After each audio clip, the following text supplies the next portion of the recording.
The World Cup starts in 4 days, and here are 7 players that are going to be making their World Cup debuts for their country in the United States, Canada, and Mexico. Number 1 is Desiree Doué. Desiree Doué is already a 2-time Champions League winner with PSG. He's the fast rising star and is already drawing comparisons to some of the greatest French wingers to ever play the game.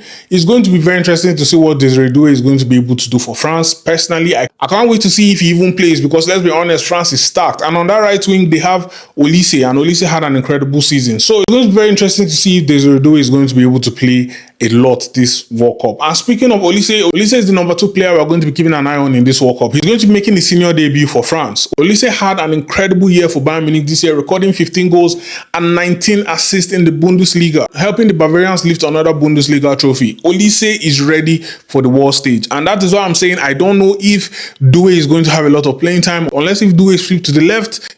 However, there's other people on the left. So it's going to be very interesting to see how France decides to use these 2 world beaters.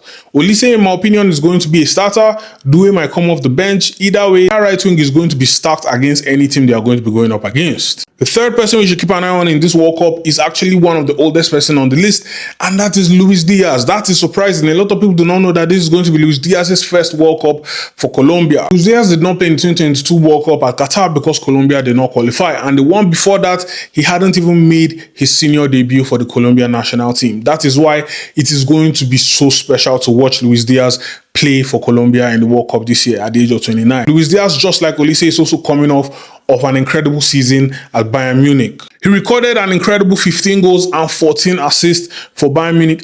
Those guys were really assisting, and it's easy for your assist numbers to rack up when you have one of the greatest strikers of all time as your number 9 in Harry Kane. So it's going to be interesting to see if Luis Diaz can replicate some of that magic for the Colombian national team. The 4th player we're going to be looking out for is probably one of the greatest strikers of the generation in Erling Haaland. Haaland is going to be making his first appearance on the World Cup stage, and it is surprising if you think about everything he has achieved in his career so far. Multiple golden boots, multiple goals. Basically, he's a machine, and this is going to be his first ever World Cup because Norway hasn't particularly had luck of getting to the World Cup stage. So having someone like Odegaard behind him and having a strike partnership with Sørloth is going to be incredible to watch. Norway is going to shock a lot of people, and I am picking Haaland to be an early contender for the Golden Ball in the World Cup. The 5th player we're going to be looking out for in the World Cup is Florian Wirtz. Florian Wirtz made a record-breaking transfer from Bayern Leverkusen to Liverpool last summer, and he didn't particularly have the best time at Liverpool. He played well, though, in my opinion. I'm one of the people that came out and said, I believe that he's just learning the Premier League, and by next season, he's going to rule the world. I truly believe that. I'm still standing on that. And I truly believe that under Andoni Iraola, he's going to play very well. That is why I know he's going to get it started at this World Cup, his first World Cup for Germany. I expect great things from Florian Wirtz. He's probably going to end up with the most assists. I don't know. I'm just speculating, but it's going to be very interesting to see. The 6th player we're going to be looking out for is probably one of the more experienced international players at a very young age, and that's Kobbie Mainoo. Kobbie Mainoo was able to get to the finals of the Euros with England, if you remember, where they lost. Even though he had a rocky start with the 25-26 season in Manchester United, after the change of Ruben Amorim for Michael Carrick, he was able to find his place in the starting lineup again, and Kobbie Mainoo has been incredible. I've said it before and I'll say it again, Kobbie Mainoo should definitely be a starter for England in the World Cup. Obviously, England is stacked in that midfield with players like Declan Rice, Jude Bellingham, and the rest of them.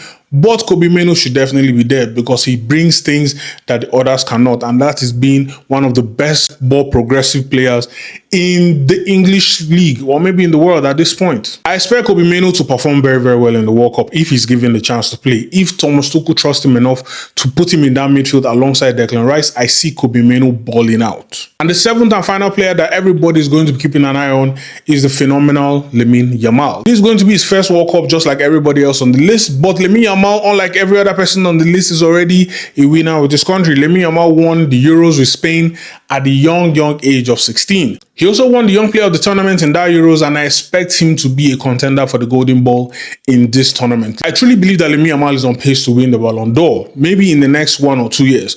Before he gets to 20, it's very possible that Lamine Yamal is going to win the Ballon d'Or. Lamine Yamal was just voted the best player in the La Liga with a very impressive 16 goals and 11 assists campaign. The one thing I love about Lamine Yamal is that everybody's beginning to look beyond the stars and they can see playing the game is so much more different and so much more effective than just staring at stats on the screen. Lamine Yamal was perfect this season. He was incredible for Barcelona this season, and basically he led that team to another Liga title. So I expect Lamine Yamal to make a lot of good positive noise at the World Cup. I truly hope all of them are healthy because I think he's just coming back from an injury. It is going to be interesting to see all of these 7 guys make their debuts for their country. Some of them might come off the bench, some of them might be starters. But these are definitely the best 7 players to look out for in the World Cup. Let me know your thoughts in the comments. If there's any other players I left off, please leave them in the comment section. Do not forget to like, subscribe. We're halfway to 1,000 followers. I'm going to be posting about the World Cup every single day. So please subscribe. Click on the notification bell so you do not miss any videos, and I'll see you in the next one.